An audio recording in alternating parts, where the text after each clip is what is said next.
Hello hi నమస్తే అందరూ బాగున్నారా? క్యారెట్లు కొబ్బరి తింటే మాత్రం వదలరండి, అంత బాగుంటుంది ఈ టేస్ట్. క్యారెట్లు అంటే పచ్చిగా తినేస్తాం, కానీ కూర వండుకొని తింటే ఇంకా బాగుంటుంది. కాబట్టి ఈ క్యారెట్స్ వలన ఎన్ని మేళ్ళు ఉన్నాయో. కళ్ళు బాగా కనిపించాలంటే, జీర్ణక్రియ బాగా ఉండాలి అంటే, ఎముకలు బలంగా ఉండాలి, గుండె బాగా పనిచేయాలి, మన ఆరోగ్యం బాగుండాలి, చర్మం చక్కగా నిగనిగ మెరిసిపోవాలి, మన కంటి చూపు బాగా కనిపించాలి అంటే ఖచ్చితంగా క్యారెట్స్ తినాలి, సప్లిమెంట్స్ కాదండి. అలా ఈ క్యారెట్ వలన ఎన్నో ఉపయోగాలు ఉన్నాయి. దీనిలో బీటా కెరోటిన్ ఉంటుంది, అది మనకి ఎంతో హెల్ప్ చేస్తుంది అన్నమాట. ఈ క్యారెట్స్ని ఫస్ట్ మనం వాటర్లో వేసి కడుక్కున్నాక పైన ఉన్నటువంటి స్కిన్ పీలర్ సహాయంతో పీల్ చేసుకోవాలి. ఇలా పీలర్ సహాయంతో పీల్ చేశాక వీటిని చిన్న చిన్న ముక్కలుగా కట్ చేసి పక్కన పెట్టుకోవాలి. ఒక చిన్న ఉల్లిపాయ, ఒక 2 పచ్చిమిర్చి తీసుకొని వాటిని కూడా చిన్న చిన్న ముక్కలుగా కట్ చేసి పక్కన పెట్టుకోవాలి. నా ఛానల్ చూస్తున్న మీ అందరికీ థ్యాంక్స్ అండి. మరి చివరి వరకు ఈ వీడియో చెక్ చేయండి. ఈ రెసిపీ చాలా ఈజీగా అయిపోద్ది, టేస్టీగా ఉంటుంది, ప్రతి ఒక్కరు కూడా చేయగలరు. కాబట్టి చివరి వరకు చూడండి. మీ అందరికీ థ్యాంక్స్ అండి. సబ్స్క్రైబ్ చేయండి, లైక్ చేయండి, షేర్ చేయండి, కామెంట్ చేయడం మర్చిపోకండి. ఓకేనా అండి? ఆనియన్స్ని చిన్న చిన్న ముక్కలుగా కట్ చేసి పక్కన పెట్టుకోవాలి. క్యారెట్స్ని కూడా చిన్న చిన్న ముక్కల కింద కోసి పక్కన పెట్టుకోవాలి.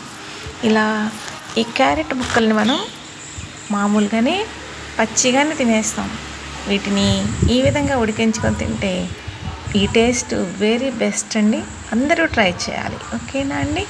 ఇప్పుడు ఒక పాన్ తీసుకుందాం, దానిలోనికి ఆయిల్ వేసుకుందాం. మరి నలగొట్టినటువంటి వెల్లుల్లిపాయల్ని ఆయిల్లోనికి వేసి సగమోసర మంట మీద వేయించుదాం. ఇలా వెల్లుల్లి వేగుతూ ఉన్నప్పుడే కొంచెం పచ్చెనపప్పు, మినపప్పు, ఆవాలు, జీలకర్ర కూడా వేద్దాం.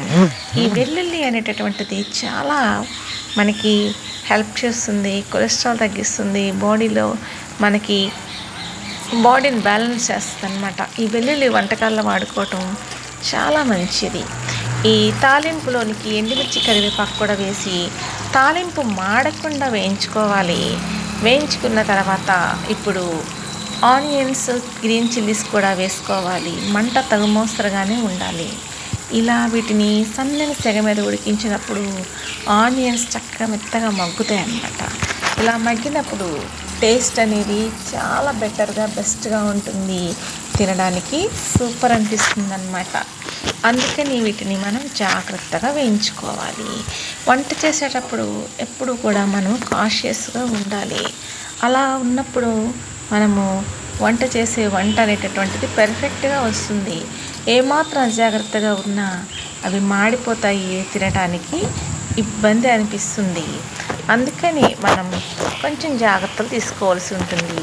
చిన్నగా కట్ చేసి పెట్టుకున్న క్యారెట్ ముక్కలను కూడా ఇప్పుడు వేసేసుకుని బాగా కలుపుకోవాలి. ఇలా కలుపుకోవడం వలన మన యొక్క ఆనియన్స్, తాలింపు దినుసులు బాగా క్యారెట్లోనికి కలుస్తాయి. క్యారెట్లోనికి ప్రత్యేకంగా వాటర్ వేసి ఉడికించాల్సిన అవసరం లేదు. దీన్ని మనం మూత పెట్టి ఉంచినప్పుడు ఆయిల్లోనే ఇది మగ్గిపోతుంది. క్యారెట్లోని కొంచెం సాల్ట్ వేసుకుందాం, అలాగే కొంచెం పసుపు కూడా వేసుకుందాం. ఈ సాల్ట్ అనేటటువంటిది కొంచెం తగ్గించుకొని తింటే చాలా మంచిది. సాల్ట్ ఎక్కువ తినడం వలన చాలా దుష్ఫలితాలు మనం చూస్తాం. ఆరోగ్యానికి అంత మంచిది కాదు. ఎంత మోస్తరు తినాలో అంత మోస్తరే మనం ఈ సాల్ట్ అనేది తీసుకోవాల్సి ఉంటుందన్నమాట. ఈ ఉప్పు, పసుపుని కూడా వేసాక మళ్ళా ఒకసారి కలిపి మూత పెట్టి ఒక 2 minutes మనం చెక్ చేసుకుని కలుపుతూ ఈ క్యారెట్ని ఉడికిస్తే మనకి టేస్టీ క్యారెట్ వేపుడు తయారైపోతూ ఉంది. దీనిలోనికి ఇప్పుడు మనం ఏం చేస్తున్నామంటే కొబ్బరి యాడ్ చేస్తున్నాం.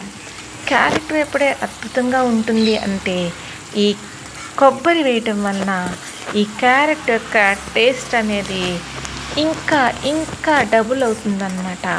తినేవాళ్ళు ఇష్టంగా తింటారు. ఈసారి రైస్లోనికి కాదు, చపాతీలోనికి కాదు, రోటీల్లోనికి కాదు, ప్లేట్లో వేసుకొని ఉప్మా తిన్నట్టుగా తినేస్తారు, అంత బాగుంటుందన్నమాట. ఇప్పుడు ఈ తురుముకున్నటువంటి కొబ్బరిని ఈ వేగిపోయినటువంటి క్యారెట్ వేపుడులోనికి వేసేసి కలిపేసి ఈ విధంగా 2 మినిట్స్ మనం మూత పెట్టి సన్నని సెగ మీద ఉడికిస్తే చాలండి. ఎంతో రుచికరమైన క్యారెట్ కొబ్బరి వేపుడు తయారైపోయింది. ఇక ఎందుకు ఆలస్యం, వేడివేడి అన్నంలోనికి కానీ చపాతీలు రోటీలు పుల్కాల్లోనికి కానీ వేసుకొని తినేస్తే పోలే. ఇక ఆలస్యం చేయకుండా ఆ పని చేసేద్దామా మరి మీ అందరూ కూడా ఈ రెసిపీని ట్రై చేయండి. చిన్నపిల్లల దగ్గర నుండి పెద్దల వరకు అందరూ తింటారు. ఎవరైనా ఏజ్తో లేకుండా ప్రతి ఒక్కరు కూడా ఈజీగా ఈ రెసిపీని ట్రై చేయగలరు. ట్రై చేయండి మరి.